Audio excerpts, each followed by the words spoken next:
As an American Christian in 2025, I need to tell you something that most pastors won't say from the pulpit. Persecution isn't coming to America, it's already here. And if you're not ready for it, you're going to fold when it costs you, and more importantly, the ones that you love. Let me show you what I mean. Right now, over 20 pro-life Christians have been prosecuted by the federal government for praying outside of an abortion facility, not protesting violently, not blocking entrances, praying. They faced up to 11 years in federal prison for prayer.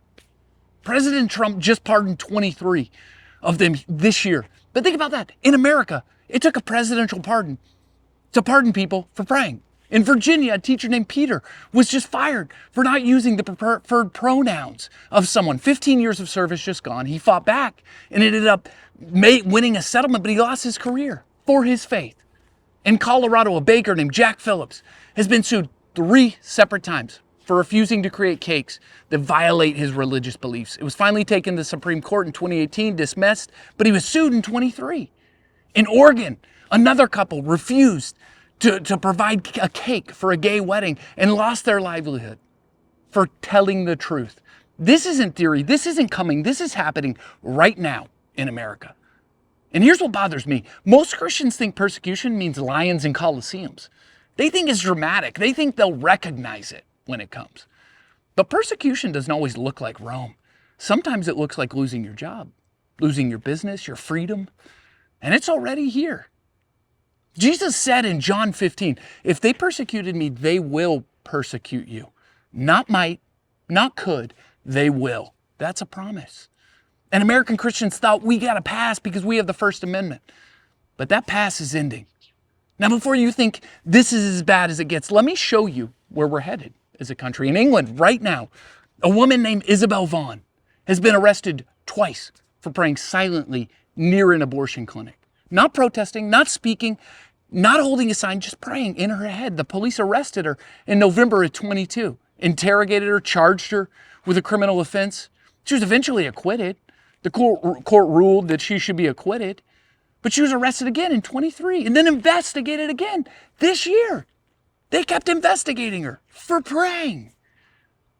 That's where this is headed. What's happening in America right now? Christians losing their job, losing their businesses, getting federal persecution. That's just the beginning.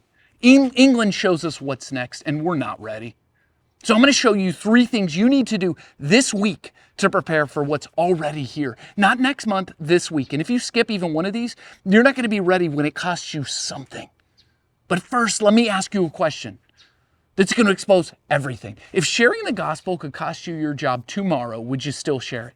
If praying in public could get you arrested, would you still pray? If standing on biblical truth could land you in jail for 11 years, would you still stand? Think about that. Because over 20 Christians just answered that question in federal court. And most American Christians would fold. Here's the reality nobody wants to admit. You can't prepare for persecution by reading about it. You have to train for it now. Because persecution doesn't destroy the church. It purifies it. The Roman Empire tried to destroy Christianity and it exploded. Communist China tried to erase the church. It's now the fastest growing church in the world. America is prosecuting Christians for praying, and the remnant is forming. But most Christians are cultural Christians. They believe in Jesus when it's convenient. They follow Christ when it doesn't cost them anything. They worship when it feels good. But persecution exposes who's real and who's fake, and American Christians are about to be exposed. So let me give you these 3 things you need to do starting this week to be prepared. First, practice sacrifice now. Fast from something you love. Not because you have to, because you're training your flesh to obey your spirit. If you can't give up coffee for a day, you won't give up comfort for Christ. If you can't put down your phone for 24 hours, you ain't going to be able to face 11 years in prison. Small sacrifices now prepare you for big sacrifices later. They train you for it. All those people that I mentioned, they trained for it. They didn't all of a sudden step into this. They had been preparing for it. Jack Phillips has been sued 3 times. 3 times. And he keeps standing because he has trained for this. And you need to build that muscle now. I need to build that muscle now. Second, get comfortable with being publicly Christian. Pray before meals in restaurants. Share the gospel with a stranger, the postman. Post something biblical on social media, knowing people will attack you, because you need to practice being rejected for your faith now before the stakes are higher. Peter didn't get fired because he was secretly a Christian. He got fired because he publicly stood up for what he believed in Jesus. Jack Phillips didn't get fired either because he quietly wouldn't bake a cake. No, he boldly wouldn't bake a cake. They lost it because they publicly lived out their faith. And that's what's coming for all of us. If you're not comfortable being publicly Christian now, you'll compromise when they threaten your livelihood. Coach Joe Kennedy in Washington, he was fired for praying on a football field after a game. Publicly praying. It took him 7 years in the Supreme Court case to win his job back. 7 years for praying in public. You need to get comfortable with that level of cost now. Third, find your people, not your church friends, your ride or die people, the ones who will stand with you when everyone else folds. Because when persecution escalates, you're going to need a community that won't compromise.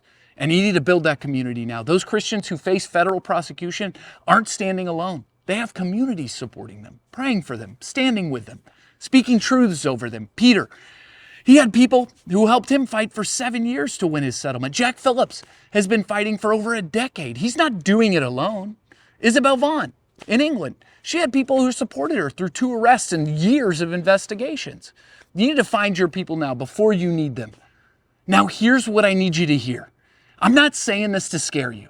I'm saying this to prepare you and to prepare me, because fear is what happens when you're unprepared. But courage is what happens when you've trained for this moment.